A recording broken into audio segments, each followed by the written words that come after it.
Hi everyone and welcome to Shukin Science. In this video, I'm going to do a quick summary of the two main reactions involved in photosynthesis, the light-dependent and independent reactions.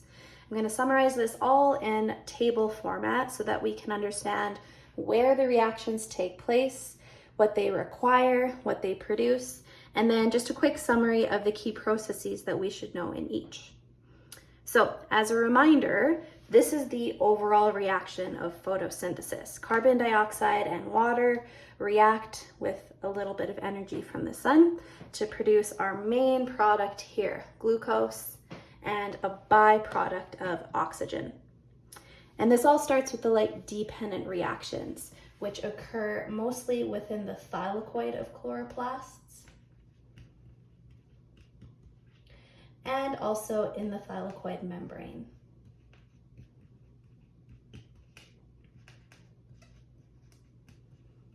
So remember, most of the light-dependent reactions actually take place in little proteins that are embedded in that thylakoid membrane, whereas the light-independent reactions, also known as the Calvin cycle, they actually take place entirely within the stroma of the chloroplast, which is that fluid-filled space.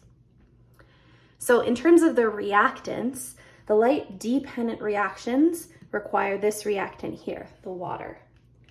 Without water, the light-dependent reactions would not occur. This is, why you need to water your plants. It also requires the sunlight, hence the name light-dependent reactions.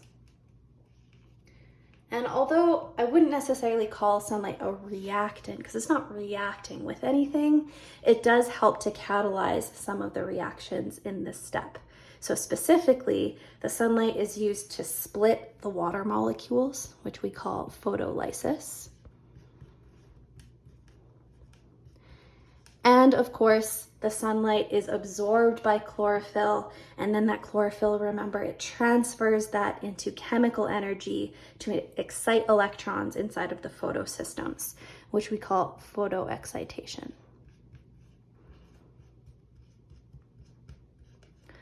So although sunlight, doesn't react, I'm still going to put it in this reactant box because it is a requirement for these processes.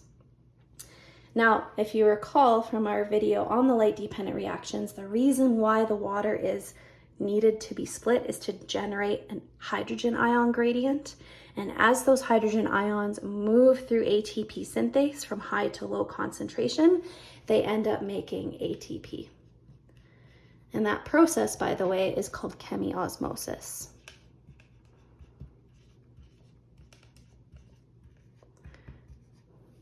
So ATP is the first main product of the light-dependent reactions, and you actually don't see that anywhere here. That's because the ATP will go on to fuel the light-independent reactions, and it will eventually help this part of the process make the glucose.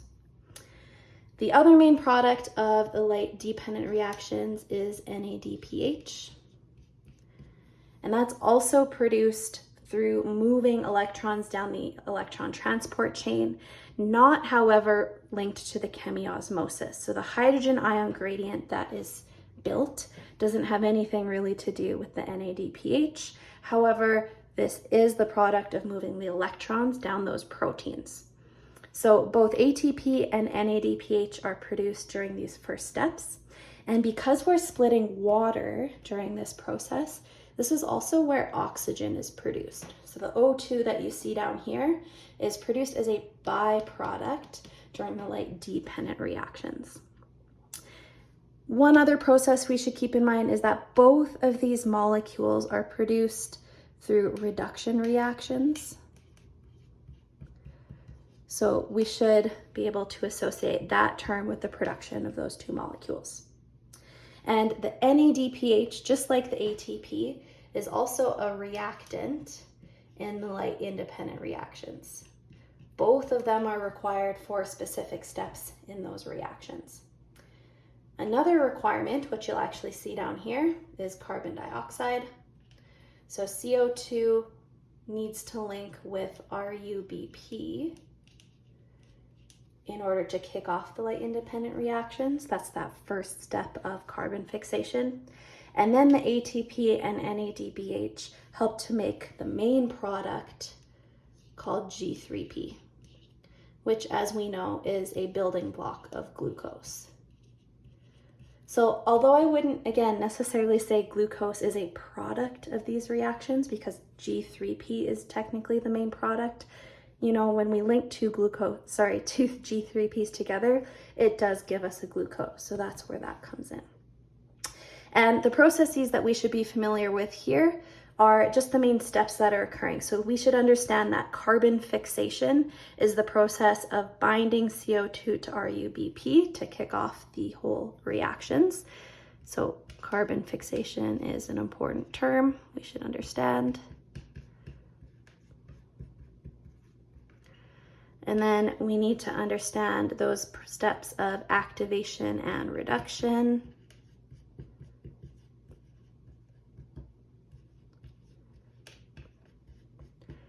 And then lastly, we need to recall that although we should have 6 G3P molecules, leading us to 3 glucoses after one of these cycles, the vast majority of those G3Ps go into replacing RUBP. So that's the last step we should be able to describe, is replacement.